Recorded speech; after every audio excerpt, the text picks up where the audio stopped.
बिस्मिल्लाहिर्रहमानिर्रहीम। Programme news night में आपका मेज़बान नजम अली ख़ान और प्रोग्राम में आपको खुशामदीद।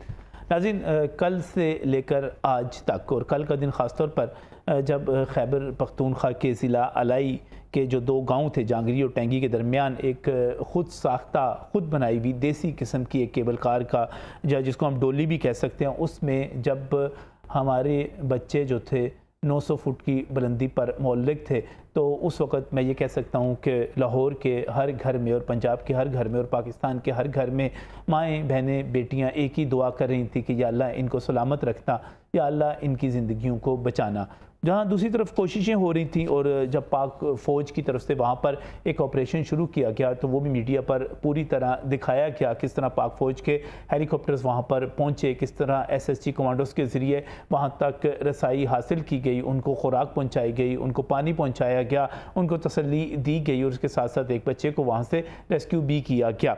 इसके बाद भी ये ऑपरेशन जारी रहा और पूरी कोशिश की जाती रही कि वहाँ से बच्चों को और उनके उस्ताद को उस टोली में से मोहल्लक टोली में से निकाला जा सके, क्योंकि ये ख़तरा महसूस किया जा रहा था कि ये किसी वक्त भी कोई हादसा कोई सान्या हो सकता है। दुआएं मांगी जा रही थी, दुआएं कबूल हुई और ये ऑपरेशन कामयाब हुआ। लेकिन इसके साथ ही मुझे बहुत ही अफसोस के साथ कहना है कि बडग्राम के चेयर लिफ्ट के वाक़े के ऊपर वो मुल्क दुश्मन अनासिर जो कि इससे पहले पाक फ़ौज पर हमलावर हुए, जिन्होंने 9 मई का वाक़या किया, जिन्होंने GHQ को, जिन्होंने जिना हाउस को और जिन्होंने शोधा की यादगारों को नहीं छोड़ा, उन्होंने एक मरतबा फिर फितना और फसाद शुरू कर दिया। उन्होंने एक हर्जा सराई शुरू कर दी। हालांकि कहने वाली बात तो ये है कि जब पाकिस्तान की बात हो रही है, पाकिस्तान के बच्चों की बात हो रही है, उनकी ज़िंदगी की बात हो रही है, तो इसमें तेरा मेरा कुछ नहीं है। हम सब एक हैं, हम सब ने अपने बच्चों को बचाना है, उसके लिए जद्दोजहद करनी है। उसके लिए बहुत सारे हमारे जवान जो थे अपनी ज़िंदगी का रिस्क ले रहे थे। ये बात तो अब इंटरनेशनल मीडिया भी कह रहा है कि जब साहब खान जो थे उनसे रब्ता किया गया और उनसे रब्ता करने वाले जो थे वो मानसेरा के डिप्टी कमिश्नर थे।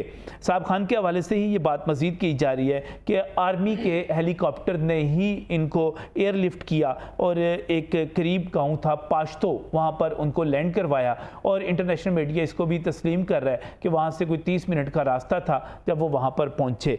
अब उसके साथ साथ जो नाम दिए जा रहे हैं वो अलियास का नाम दिया जा रहा है, अम्माद का नाम दिया जा रहा है और इसके साथ साथ एयरफोर्स के ही एहसन जो थे उन्होंने इनको ज्वाइन किया था। लेकिन इसके साथ साथ अली स्वाति भी हैं, इसके साथ साथ सोहेब भी हैं जिन्होंने एक बहुत ही अहम किरदार अदा किया। और जिप लाइन, यानी कि आप जिप लाइन ये समझें कि आप ज़िंदगी को जान जोखों में डाल के आपने उसके जो तार थी उसके ज़रिए पहुंचना था। ये सारा एक्शन जो हुआ, इसके हवाले से जब हम सब दुआएं कर रहे थे तो कुछ शरपसंद लोग ऐसे थे जो कि कौम को तकसीम कर रहे थे। पाक फ़ौज का जो उस वक्त ऑपरेशन जारी था और जिस तरह उसकी मॉनिटरिंग की जा रही थी, उस तमाम को हतवे तनकीद बना रहे थे। मकासद उनके सिर्फ ये थे कि कौम को तकसीम कर दिया जाए, एक नई बहस शुरू कर दी जाए और उसमें वो लोग बहुत हद तक कामयाब भी हुए। मैं समझता हूँ कि मीडिया की जिम्मेदारी है कि वो सच को सामने लेकर आए, हकायक को सामने लेकर आए और इस तकसीम को जो कि एक साजिश के तहत की जा रही है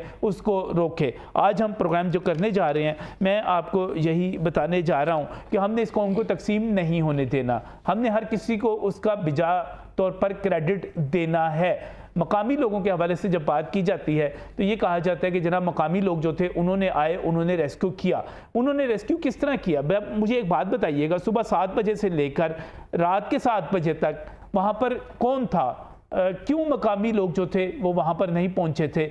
क्यों, अगर ये कहा जा रहा था कि साहब खान उसको बचा सकते थे, साहब खान तो बशाम से तल्लक रखते थे, मानसेरा के डिप्टी कमिश्नर उनको लेकर आए थे, तो ये एक मुनज़्ज़म एक तरीके से एक बड़े एक प्लानिंग के साथ काम हो रहा था कि इनकी जानों को बचाया जा सके और मुख्तलिफ जो ऑप्शन थे उनको इस्तेमाल किया जा रहा था। मैं आज के प्रोग्राम में यहाँ पर आपको बहुत ही अहम हक़ाइक़ आपके सामने रखना चाह रहा हूँ। मैं आपके सामने उन तजियाकारों को, उन ऐनी शाहिदीन को भी रखना चाह रहा हूँ जिन्होंने ये सारा मामला जो है खुद देखा, खुद रिपोर्ट करते रहे, एक एक लम्हे की तफसीलात उनके पास मौजूद हैं। हम चलेंगे आज आपको वो हक़ाइक़ बताने के लिए जिनको बहुत ज़्यादा नुमायां नहीं किया जा रहा, जिनको छुपाया जा रहा है। मैं स्टूडियोज़ में हमारे साथ जो सीनियर कॉरेस्पॉन्डेंट, हमारे सीनियर तजियाकार और सोशल मीडिया एक्सपर्ट मौजूद हैं, मैं उनकी तरफ भी सबसे पहले आपको लेकर जाऊंगा। मैं बहुत ही मशकूर हूँ, यहाँ पर रिजवान जराल हमारे साथ मौजूद हैं, सीनियर तजियाकार हैं। आप एक एक लम्हे में, एक एक सेकंड, एक एक मिनट को ऑब्ज़र्व करते रहे, देखते रहे। आप इस वक्त जो है न्यूज़ की प्रोग्रामिंग टीम को हेड भी करते हैं। आपने जब इसकी रिपोर्टिंग हो रही थी, आपने इस तमाम चीज़ों को खुद से देखा। हम एहसान नसीम साहब की तरफ भी जाएंगे, जो सीनियर सहाफ़ी हैं, न्यूज़ के कॉरेस्पॉन्डेंट हैं, बटग्राम से यानी शाहिद हैं तमाम चीज़ों के। लेकिन प्रोग्राम के पहले हिस्से में मैं सबसे पहले रिजवान जराल से पूछना चाहूँगा। रिजवान, कौम को तकसीम करने की कोशिश की गई, ये कहा गया कि शायद हमारे कौमी इदारे जो थे वो परफॉर्म नहीं कर सके और मुकामी लोगों ने सब कुछ कर लिया। हक़ाइक़ क्या हैं? बिस्मिल्लाहिर्रहमानिर्रहीम। बहुत शुक्रिया नजम साहब। नजम साहब, बड़ा दुख हुआ मुझे कल, क्योंकि जब ये वाक़या हुआ तो टीवी स्क्रीन के सामने थे, लम्हा ब लम्हा ट्रांसमिशन चल रही थी। एक ख़ास मखसूस तबका जिसको मैं कल्ट कहता हूँ, जहाँ पूरी दुनिया ये दुआ कर रही थी, पूरा पाकिस्तान ये दुआएं कर रहा था उन बच्चों की हिफाजत के लिए कि वो खैर खैरियत से वापस वो जो उस डॉली में लटक रहे थे, वहाँ एक मखसूस कल्ट था। वो सिर्फ ये सोच रहा था कि किस तरह पाक फ़ौज जो है वो इस ऑपरेशन में नाकाम हो। यकीन करें, इंतहाई दुख के मनाज़र थे। क्योंकि वजह क्या थी, उस कल्ट का जो सरबराह है उसने बगावत का ऐलान किया हुआ है, वो पाक फ़ौज के ख़िलाफ़ है। सिर्फ उस बंदे की मोहब्बत में और बुग़्ज़ फ़ौज में पूरे, आप ये देखें कि पाकिस्तान में ऐसे मौक़ों के ऊपर एक यगानियत, एक जज्बा होता था, जो कि कल एक तबके ने, मखसूस तबके ने उसको एक ये इससे पहले भी लसबेला वाले वाक़े के ऊपर जब हमारे फौजी जवान शहीद हुए थे तो यही एक मज़मूम किस्म की मुहिम चलाई गई थी। मुझे उसका 9 मई के साथ साथ लसबेला के वाक़े के हवाले से भी मुझे ये उसी का परतो नजर आता है, उसी का अक्स नजर आता है। जब कोर कमांडर वो जो कोयटा जब शहीद हुए थे तो उसके ऊपर एक ऑफिशियल कैंपेन चलाई गई थी। लेकिन मेरी नजम साहब, वाक़या क्या है, ये इसका असल में हक़ाइक़ हैं क्या? मैं आपको एक बताता हूँ। देखें, जो लोग, मैं अपने गांव में ना, मेरा गांव से ताल्लुक़ है नजम साहब, मुझे अपने गांव का बड़ा बखूबी पता होता है। जो पहाड़ों में रहने वाला है उसको पहाड़ों का पता होगा, ठीक है। पहाड़ पे चढ़ना कैसे है, कहाँ पे चढ़ाई है, कहाँ पे उतराई है, बड़ा पता होता है। देखें, ये वाक़या होता है सुबह 7:40 पे या 7:30 बजे। लोकल किसके पास जाते हैं? जो वहाँ के मुकामी लोग हैं, वो इंतज़ामिया के पास जाते हैं। इंतज़ामिया जाती है फ़ौज के पास, फ़ौज को बुलाया जाता है। वो देखें, ऑपरेशन शुरू होता है, वो कोशिश करते हैं उनके कमांडोज। अब ये कह रहे हैं कि फ़ौज नाकाम होगी, फ़ौज नाकाम होगी।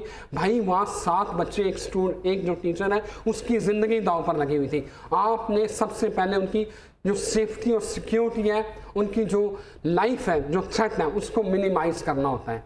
खुदा न खास्ता, अल्लाह ना करता कि कोई एक बच्चा गिर जाता, कुछ हो जाता, तो फिर उल्टा क्या होना था, फिर आपने जो है एक नया तूफान बर्पा करना था।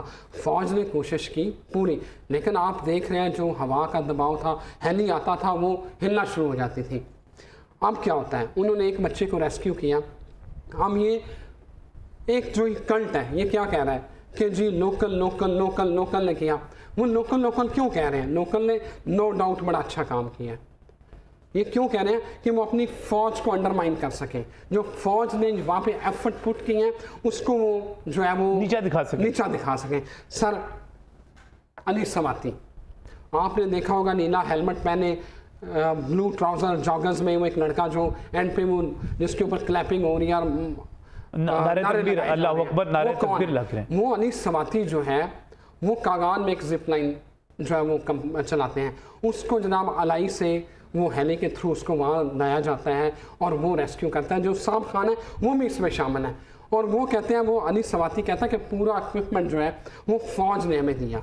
सारा जो जिप लाइन, एक मतवाज़ी जिप लाइन बनाएगी जिससे आपने जो है उनको बच्चों को रेस्क्यू किया। आप ISPR की प्रेस रिलीज़ देखें, क्या खूबसूरत प्रेस रिलीज़ है। उन्होंने बड़ी शानदार तरीके से फ़ौज को, लोकल जो लोग हैं वहाँ के मुकामी लोग और जो इंतज़ामिया है उसको क्रेडिट दिया कि ये ऑपरेशन जो है मुकम्मल हुआ है इन सब लोगों के कंट्रीब्यूशन से। लेकिन एक मखसूस तबका, मेरी बात सुने, किसी बंदे ने ये बात की कि जो है 10 साल आपकी हुकूमत रही है तरीके इंसाफ की, ये क्यों नहीं ठीक हुए?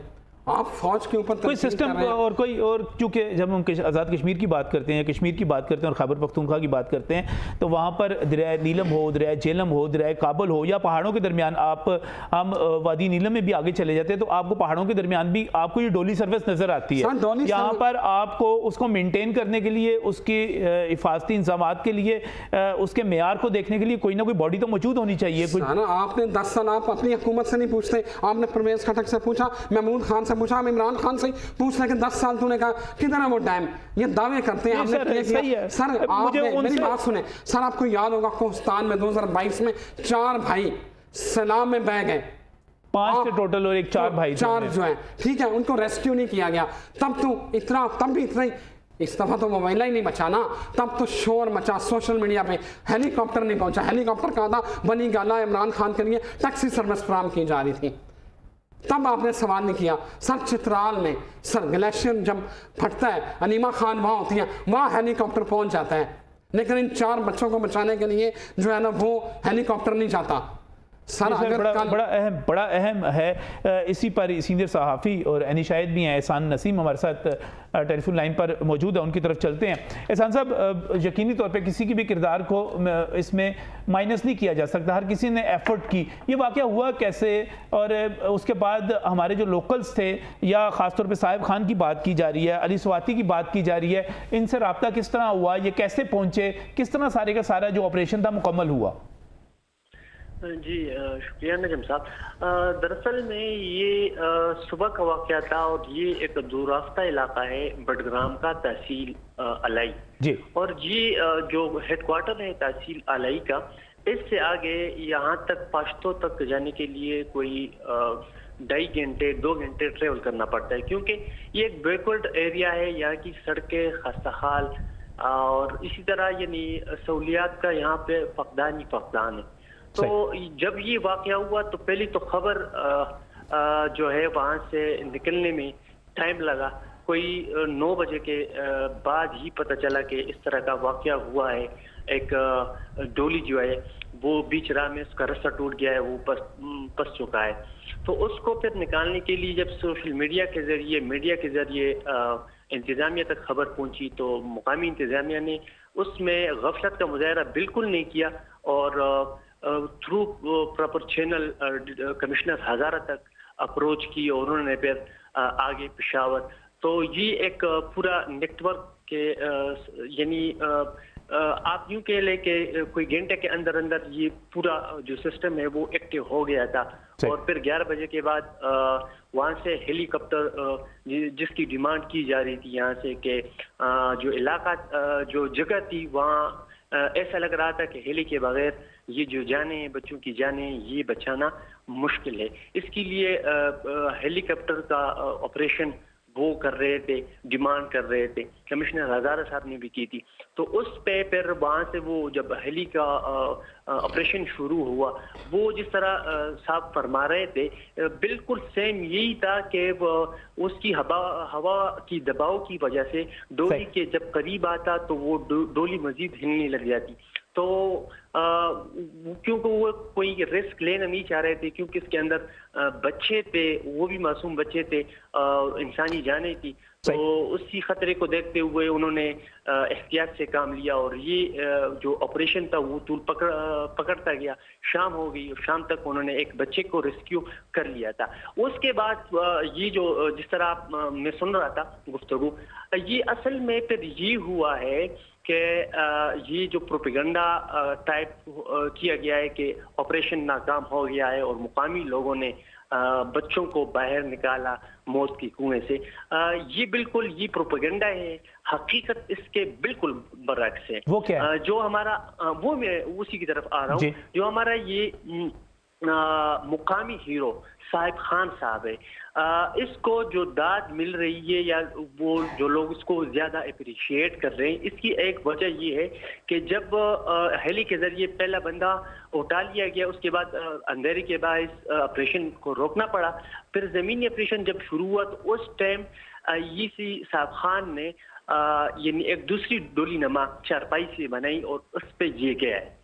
जब ये गया है तो वो चीज लोगों ने कोट की है और साहिब खान साहब जो है वो सिर्फ एक ही बंदे को रेस्क्यू कर सका।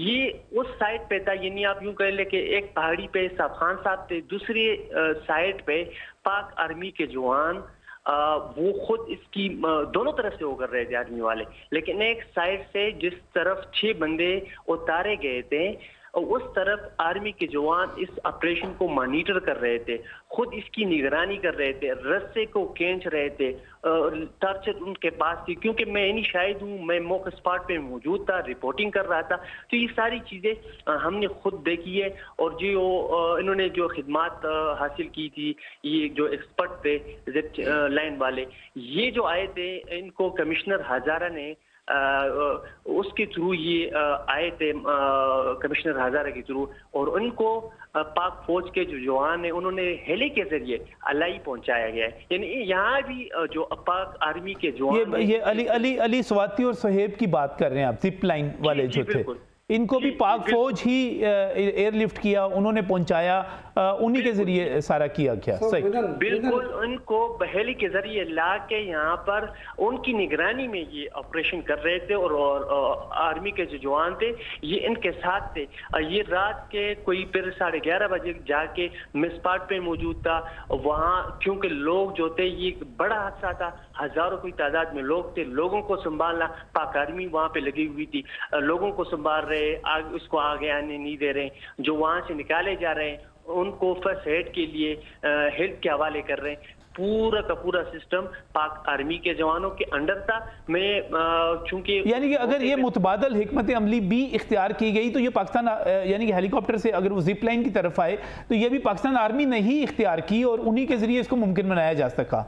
बिल्कुल, इसमें कोई दो राय है नहीं, क्योंकि जो हली का ऑपरेशन का वो टाइम क्योंकि गुजर गया था, तो दूसरा ऑप्शन उन्होंने ये इस्तेमाल की, और उसके जरिए जो दूसरा मरहला था उसके जरिए अल्लाह रब्बुल इज़्ज़त ने। अच्छा, आज का दिन कैसा गुजरा वहाँ पर? एहसान नसीम, बच्चे स्कूल गए, सुना है ये आपके तो इलाके में मुख्तलिफ जगहों पर ये डोली सर्विस बहुत ज़्यादा है, तो वो बच्चे आज भी स्कूल गए उसी तरह की डोली सर्विस के जरिए? क्या सूरत हाल रही आज?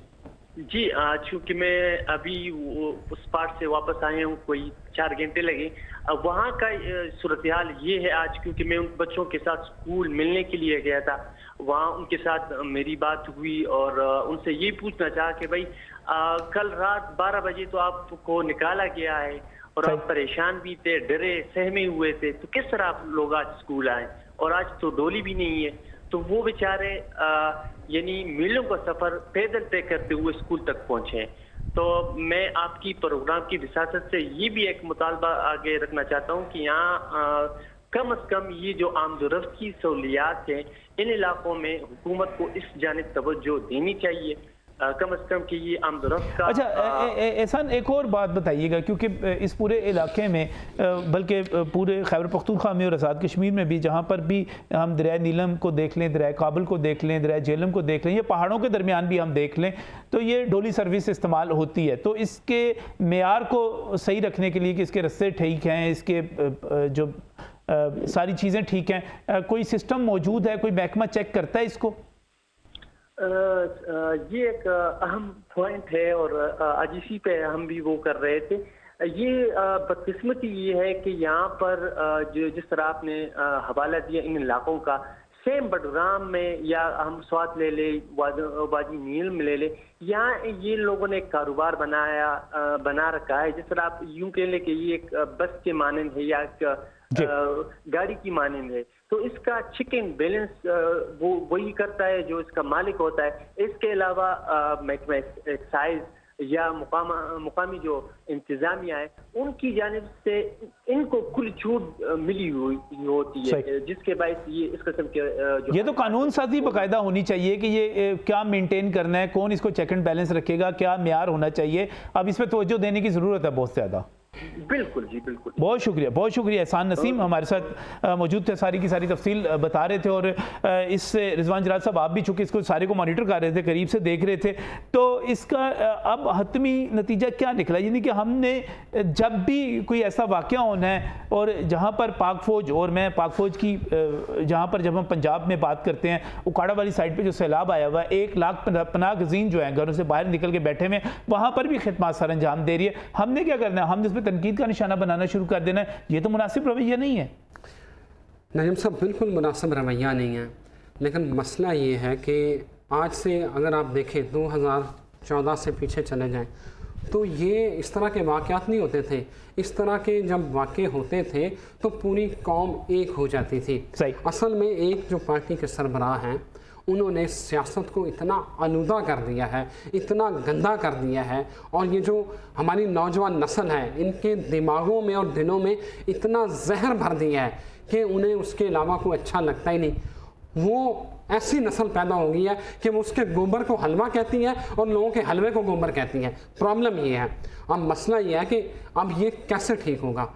सबसे बड़ा सवाल ये है कि प्रॉब्लम अब ये आता है कि देखें, आपने अपने मुल्क के वकार को दांव पे लगा दिया है। अब खामखा प्रोपेगेंडा कर रहे हैं। बीबीसी तक जो है वो एक साहिब खान को हीरो बना के पेश कर रहे हैं। मैं उसके हीरो होने से इनकार ही नहीं करता, लेकिन वो कह रहे हैं कि एक बच्चा उन्होंने भी किया, वो भी हमारा हीरो है, वो भी साहिब खान भी हमारे हीरो हैं। लेकिन इसका मतलब ये नहीं है कि आप यहाँ पर नफरत पैदा करें और इस किस्म के जो है सारी चीज़ें पैदा करें। बहुत बहुत शुक्रिया रिजवान जराल साहब ने हमें यहाँ पर हक़ाइक़ बताने के लिए, और इसके साथ साथ एहसान नसीम ने भी हमें यहाँ पर ज्वाइन किया। और नाज़रीन, यहाँ पर इस बहस को कंक्लूड करते हुए मुझे आपसे सिर्फ ये कहना है कि आप लोग, हम सब लोग जब अपने घरों में बैठे हुए हैं, हम अपने महफूज घरों में बैठे हुए हैं, हमें नहीं पता कि दूर दराज के इलाकों में वहाँ पर ज़िंदगी गुजारने के लिए हमारे बच्चे तो बड़े आराम से उठते हैं, किसी वैन के ज़रिए, किसी बस के, सड़क के ज़रिए स्कूल चले जाते हैं, वहाँ पर बड़ी बड़ी मुश्किल से पहुँचते हैं। और जब वहाँ पर जो बच्चे वहाँ पर फंसे हुए थे, खुदा ना खास्ता आपका बच्चा भी वहाँ पर होता, तो आप इस किस्म की ज़हर अफशानी कर सकते, आप इस किस्म की इल्ज़ाम तराशी कर सकते, आप किस किस्म की सियासत को खेल सकते, आप अपने इदारों के ऊपर जो वहाँ पर बाकायदा अखराजात करके अपने जवानों के जरिए, आप उस कमांडर्स को देखिए जिस तरह वो लटक कर वहाँ पर पहुँचने की कोशिश कर रहे थे और उन्होंने रेस्क्यू भी किया, आप उसको तनकीद का निशाना बना सकते थे। आप कह सकते थे कि ये फ़ौज हमारे लिए काम नहीं कर रही, आप ये कह सकते थे कि हमारी फ़ौज नाकाम हो गई है। मुझे बहुत अफसोस के साथ कहना है कि हमने ये घिनौना काम किया, क्योंकि हम चाह रहे थे कि हमारी फ़ौज, हमारे इदारे वहाँ पर नाकाम हो जाएं और हम वहाँ पर अपने सियासी मकासद को हासिल कर सकें, तनकीद कर सकें। मुझे ये कहना है कि मेरा तेरा नहीं है, साहब खान भी हमारा है, अली स्वाति भी हमारा है, सुहेब भी हमारा है, वो तमाम हमारे हीरो हैं, वो तमाम लोग, वो अलियास भी, अम्माद भी, वो एयरफोर्स का एहसन भी, वो पाक फ़ौज के एसएसजी तमाम कमांडोज भी, वो सब हमारे हीरोज़ हैं। उन सब ने यहाँ पर काम किया है, हमारे बच्चों को बचाया है, पाकिस्तान को बचाया है, पाकिस्तान के बच्चों को बचाया है। और जो इनके ख़िलाफ़ बात करता है वो दुश्मन की ज़ुबान बोलता है, हमें तकसीम करता है, हमारे लिए जहर घोलता है। असल दुश्मन हमारा वो है जो हमें आपस में इख्तलाफात की तरफ लेकर जाता है। और ये सब हमारे हीरो हैं, हम उन सब को सलाम पेश करते हैं, उनका शुक्रिया अदा करते हैं। और इस प्रोपेगेंडे को दोबारा आप इस सारी गुफ्तगू को जो यहाँ पर एहसान नसीम ने की, जो यहाँ पर रिजवान जराल ने की, एक मरतबा फिर सुनिएगा और अपने आप से, अपने वतन से, अपने वतन के मुआवज़ों से माफ़ी मांगिएगा कि अगर हमने उनके बारे में कोई गलत बात की है। पाकिस्तान को ज़िंदा रहना है, पाकिस्तान के बच्चों को ज़िंदा रहना है, और हम सब ने पाकिस्तान जिंदाबाद कहते रहना है, चाहे कोई कुछ भी कहे, चाहे कोई भी इल्ज़ाम लगाए, कुछ भी कहे, पाकिस्तान जिंदाबाद। इस वक्त एक ब्रेक।